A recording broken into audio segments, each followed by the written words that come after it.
అసలు నా కొడుకు గురించి మీరు బాధపడాల్సిన పనే ఉంది. అలా మాట్లాడకు దినేష్. అన్నయ్య, వాడు నీకు కొడుకు మాత్రమే కాదు, నాకు మేనల్లుడు, నాన్నకి మనవడు కూడా. వాడి మీద హక్కు మాకు కూడా ఉంది. వాణ్ణి వెతుకు పట్టుకునే బాధ్యత మాది కూడా. మమ్మల్ని వద్దనే హక్కు నీకు లేదు.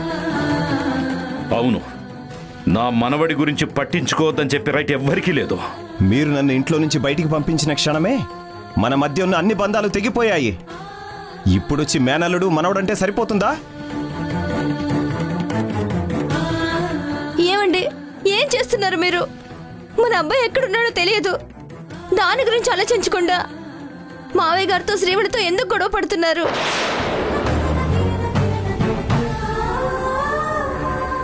వాళ్ళు వాళ్ళ పనులు మానేసుకుని కంగారు పడితే ఇక్కడికి ఎందుకు వచ్చారో నిజంగా మీ మనసుకు అర్థం కావట్లేదా? వాళ్ళు హెల్ప్ చేయకపోతే మన బిడ్డ తిరిగి రాడండి. నా మాట విని ప్లీజ్ మీరు కాస్త సైలెంట్ గా ఉండండి.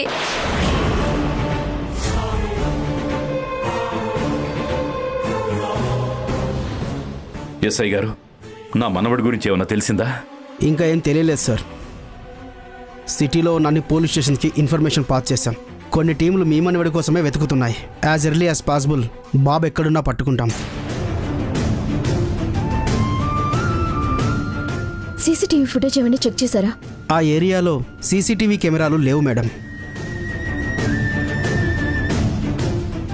కిడ్నాపర్ చాలా తెలివిగా ఆలోచించి కెమెరాస్ లేని చోట కిడ్నాప్ చేశాడు. కిడ్నాపర్స్ని పొగట్టం కాదు ఎస్ఐ గారు. తొందరగా మా మనవణ్ణి కనిపెట్టడానికి ఏం చేయాలో అది చేయండి. అవసరమైతే మరికొన్ని టీమ్స్ని ఏర్పాటు చేసి సెర్చ్ చేయమని చెప్పండి. ఆ ప్రయత్నాలన్నీ జరుగుతున్నాయి సార్. మేం పిల్లల్ని ఎత్తుకెళ్లే ముఠావాలని కూడా విచారిస్తున్నాం. ఇంకా మీరేం చేస్తారో ఎలా చేస్తారో నాకు తెలీదు. సాయంత్రానికల్లా నా మనవడు నా ఎదురుగా ఉండాలి.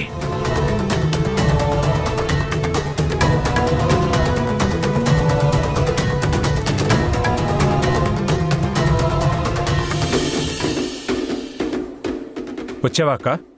నీకోసమే వెయిట్ చేస్తున్నాం. ఎందుకు బాబు, మళ్ళీ ఇప్పుడు ఇంకెవరినైనా ఫాలో చేయాలా? ఏం అవసరం లేదు, ప్రశాంతంగా కూర్చో. అది కాదురా, ఆ శ్రీవల్లిని ఎందుకు ఫాలో చేయమన్నావు? ఆఫీస్కి వెళ్లకుండా ప్రవీణ్ వాళ్ళ ఇంటికి వెళ్తుందని నువ్వు ముందే ఎలా గెస్ చేసావు? సింపుల్. అది ఇన్నిసార్లు ఆ ప్రవీణ్కి ఫోన్ చేస్తుంది అంటే మొత్తానికి ముగ్గురు ఏదో ప్లాన్ చేస్తున్నారని అర్థమైంది. ఆ ప్లాన్ అమలు చేయడానికే తనక్కడికి వెళ్తుందని ఊహించాను. అనుకున్నట్టే వెళ్ళింది. నిజమేరా, వాళ్ళ ముగ్గురు కలిసి ఎక్కడికో వెళ్ళబోయారు. చెప్పాను కదా, ఇంట్లో ఫోన్ రావడంతో శ్రీవల్లి హడావిడిగా వెళ్ళిపోయింది. అప్పుడు కూడా దాన్ని ఫాలో చేద్దామనుకున్నాను. నువ్వు ఫోన్ చేశావని ఇంటికి వచ్చేసాను. శ్రీవల్లి అక్కడి నుంచి ఎందుకు వెళ్ళిందో నేను చెప్పనా అక్క? నీకు తెలుసా? చెప్పవేంటి మరి? ఆ దినేష్ గాడి కొడుకుని ఎవరో కిడ్నాప్ చేశారు. అందుకే అక్కడికి వెళ్ళింది శ్రీవల్లి. కిడ్నాప్ చేసింది ఎవరో గానీ మంచి పని చేశారు. ఈ దెబ్బతో ఆ దినేష్ గాడు భవానీ ఇలా తిక్క కుదిరింది. చేసింది ఎవరో కాదక్క, నేనే.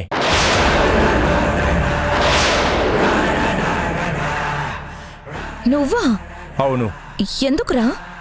శ్రీవల్లికి నా గురించి అంతా ఆ ప్రవీణ్ శ్వేతల వల్ల తెలిసిపోయినట్టుంది. ఆ విషయం ఈరోజు ఎలాగైనా బయట పెట్టాలని నిర్ణయం తీసుకుంది. అది రాత్రి నేను పసిగట్టాను. ఏం చెయ్యాలా అని ఆలోచిస్తుంటే లాస్ట్ మినిట్లో బావ నాకు ఒక మంచి ఐడియా ఇచ్చాడు. యాక్చువల్గా ఈ కిడ్నాప్ ఐడియా బావదే. అవునా? అవునార్తి, వీడిని మనం కాపాడుకుంటేనే మనకి భవిష్యత్తు. అందుకు అవసరమైనప్పుడు మనం సాయం చేయాలి కదా. మీ ఆయన నాకంటే పెద్ద క్రిమినల్. రేయ్, నేను క్రిమినల్ని కాదు, ఇంటెలిజెంట్ అంతే. కిడ్నాప్ చేయడాన్ని అలా కూడా అంటారా బావా? అలాగే అంటారు బామ్మర్ది. అది కాదురా, వాడు కనిపించకపోతే ఆ కోదండ రామయ్య ఏసీపీతో చెప్పి ఊరంతా వెతికిస్తాడు. కిడ్నాపర్ని ఎలాగైనా పట్టుకోవాలనుకుంటాడు. మనమేం దొరికిపోం కదా. నువ్వేం టెన్షన్ పడకక్క. సీసీటీవీ కెమెరాస్ లేని ఏరియాలోనే కిడ్నాప్ ప్లాన్ చేశాం. అసలు ఎవడు వాణ్ణి కనుక్కోలేడు, మనల్ని పట్టుకోనూ లేడు. సరేరా, ఇప్పుడు ఎన్ని రోజులని వాడిని దాచిపెడతావు? ఏదో ఒక రోజు తెలిసిపోతుంది కదా. మనం జాగ్రత్తగా ఉండాలి. మీ తమ్ముడు అది కూడా ప్లాన్ చేసే ఉంటాడులే. అవునక్క, అవన్నీ నేను చూసుకుంటాను, నువ్వు కూల్గా ఉండు.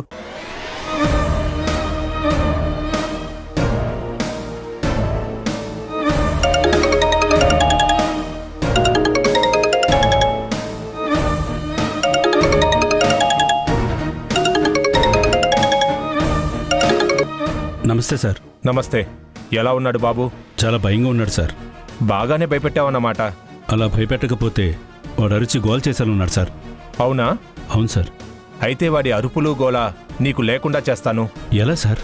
నేను చెప్పినట్టు చెయ్యి. చెప్పండి సార్.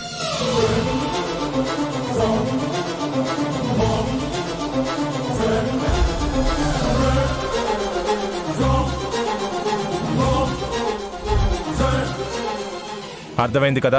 అర్థమైంది సార్. కానీ ఇలా చేస్తే నీకేం ప్రాబ్లం రాదు. నేను చెప్పినట్టు చేయి చాలు. అలాగే సార్.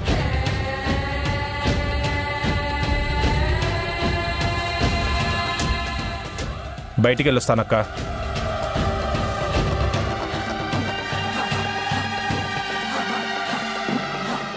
భయపడకరా, కాసేపట్లో నేను పంపించేస్తాను.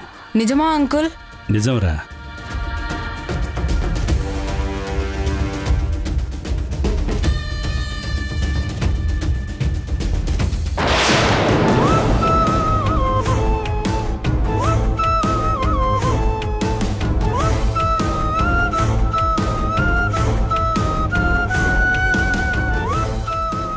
ఎస్ఐ గారు, ఇంకా మా బాబు గురించి ఏం తెలియలేదా? సర్చింగ్లో ఉన్నారు కదమ్మా, ఏదైనా తెలిస్తే వెంటనే మాకు కాల్ చేస్తారు. ఇన్స్పెక్టర్, స్టేషన్లో ఆల్రెడీ కొంతమందిని విచారిస్తున్నారు కదా, మీరు ఒకసారి ఫోన్ చేసి వాళ్ళేమైనా చెప్పారేమో కనుక్కోండి.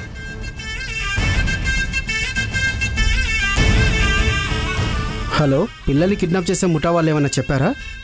ఏం చెప్పలేదా?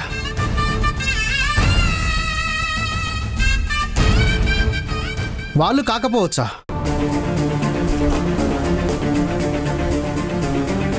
సరే, మేము బాబు వాళ్ళ ఇంట్లోనే ఉన్నాం. బెదిరింపు కాల్స్ అయితే ఏం రాలేదు. అదే ఆలోచిస్తున్నాం. సరే.